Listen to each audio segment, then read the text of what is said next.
بسم اللہ الرحمن الرحیم۔ حضرت عیسیٰ علیہ السلام کے آسمان پر اٹھا لیے جانے کے بعد عیسائیوں کا حال بے حد خراب اور نہایت ابتر ہو گیا۔ لوگ بت پرستی کرنے لگے اور دوسروں کو بھی بت پرستی پر مجبور کرنے لگے۔ خصوصاً ان کا ایک بادشاہ دقیانوس تو اس قدر ظالم تھا کہ جو شخص بت پرستی سے انکار کرتا تھا یہ اس کو قتل کر ڈالتا تھا۔ اصحاب کہف کون تھے؟ اصحاب کہف شہر افسوس کے شرفاء تھے جو بادشاہ کے معزز درباری بھی تھے، مگر یہ لوگ صاحب ایمان اور بت پرستی سے انتہائی بیزار تھے۔ دقیانوس کے ظلم و جبر سے پریشان ہو کر یہ لوگ اپنا ایمان بچانے کے لیے اس کے دربار سے بھاگ نکلے اور قریب کے پہاڑ میں ایک غار کے اندر پناہ گزین ہوئے اور سو گئے۔ 200-300 برس سے زیادہ عرصے تک اسی حال میں سوتے رہ گئے۔ دقیانوس نے جب ان لوگوں کو تلاش کرایا اور اس کو معلوم ہوا کہ یہ لوگ غار کے اندر ہیں تو وہ بے حد ناراض ہوا اور فرط غیظ و غضب میں یہ حکم دے دیا کہ غار کو ایک سنگین دیوار اٹھا کر بند کر دیا جائے تاکہ یہ لوگ اسی میں رہ کر مر جائیں اور وہی غار ان لوگوں کی قبر بن جائے۔ مگر دقیانوس نے جس شخص کے سپرد یہ کام کیا تھا وہ بہت ہی نیک دل اور صاحب ایمان آدمی تھا۔ اس نے اصحاب کہف کے نام، ان کی تعداد اور ان کا پورا واقعہ ایک تختی پر کندہ کرا کر تانبے کے صندوق کے اندر رکھ کر دیوار کی بنیاد میں رکھ دیا اور اسی طرح کی ایک تختی شاہی خزانے میں بھی محفوظ کرا دی۔ کچھ دنوں کے بعد دقیانوس بادشاہ مر گیا اور سلطنتیں بدلتی رہیں، یہاں تک کہ ایک نیک دل اور انصاف پرور بادشاہ جس کا نام بیدروس تھا تخت نشین ہوا، جس نے 68-60 تک بہت شان و شوکت کے ساتھ حکومت کی۔ اس کے دور میں مذہبی فرقہ بندی شروع ہو گئی اور بعض لوگ مرنے کے بعد اٹھنے اور قیامت کا انکار کرنے لگے۔ قوم کا یہ حال دیکھ کر بادشاہ رنج و غم میں ڈوب گیا اور تنہائی میں ایک مکان کے اندر بند ہو کر خدا بند قدوس عز و جل کے دربار میں نہایت بے قراری کے ساتھ گریہ زاری کر کے دعائیں مانگنے لگا کہ یا اللہ عز و جل کوئی ایسی نشانی ظاہر فرما دے تاکہ لوگ مرنے کے بعد زندہ ہو کر اٹھنے اور قیامت کا یقین ہو جائے۔ بادشاہ کی یہ دعا مقبول ہو گئی اور اچانک بکریوں کے ایک چرواہے نے اپنی بکریوں کو ٹھہرانے کے لیے اسی غار کو منتخب کیا اور دیوار کو گرا دیا۔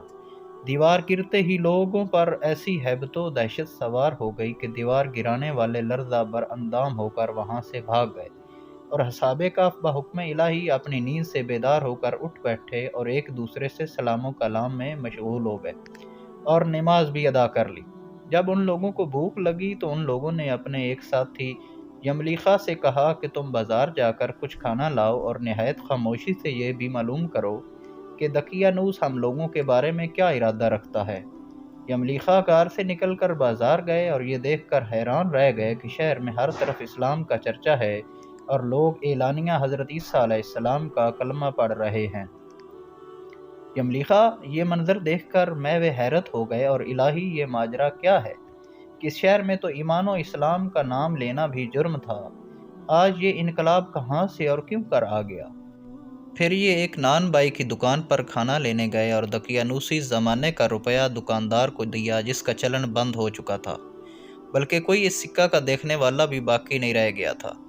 دکاندار کو شبہ ہوا کہ شاید اس شخص کو کوئی پرانا خزانہ مل گیا ہے، چنانچہ دکاندار نے ان کو حکام کے سپرد کر دیا اور حکام نے ان سے خزانے کے بارے میں پوچھ گچھ شروع کر دی اور کہا کہ بتاؤ خزانہ کہاں ہے؟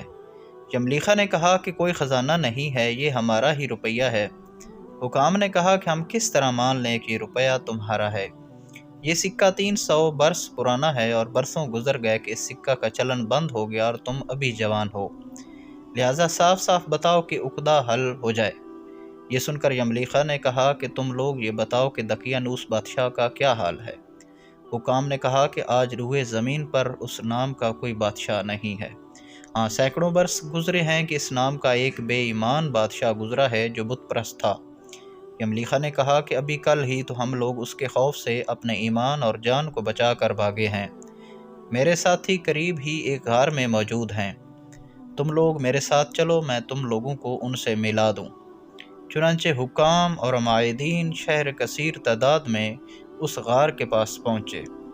اصحاب کہف یملیخا کے انتظار میں تھے۔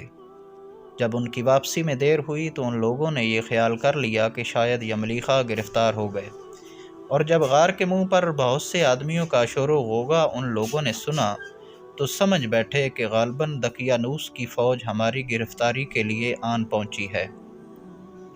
تو یہ لوگ نہایت اخلاص کے ساتھ ذکر الہی اور توبہ استغفار میں مشغول ہو گئے۔ حکام نے غار پر پہنچ کر تانبے کا صندوق برآمد کیا اور اس کے اندر سے تختی نکال کر پڑھا تو اس تختی پر اصحاب کہف کا نام لکھا تھا، اور یہ بھی تحریر تھا کہ یہ مومنوں کی جماعت اپنے دین کی حفاظت کے لیے دقیانوس بادشاہ کے خوف سے اس غار میں پناہ گزین ہوئی ہے۔ تو دقیانوس نے خبر پا کر ایک دیوار سے ان لوگوں کو غار میں بند کر دیا ہے۔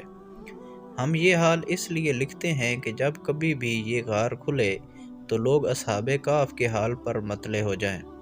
حکام تختی کی عبارت پڑھ کر حیران رہ گئے، اور ان لوگوں نے اپنے بادشاہ بیدروس کو اس واقعہ کی اطلاع دی۔ فوراً ہی بیدروس بادشاہ اپنے امراء اور عمائدین شہر کو ساتھ لے کر غار کے پاس پہنچا۔ تو اصحاب کہف نے غار سے نکل کر بادشاہ سے معانقہ کیا اور اپنی سرگزشت بیان کی۔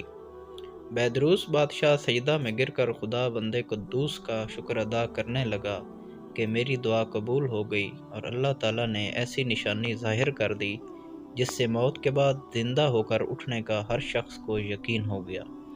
اصحاب کہف بادشاہ کو دعائیں دینے لگے کہ اللہ تعالیٰ تیری بادشاہی کی حفاظت فرمائے، اب ہم تمہیں اللہ کے سپرد کرتے ہیں۔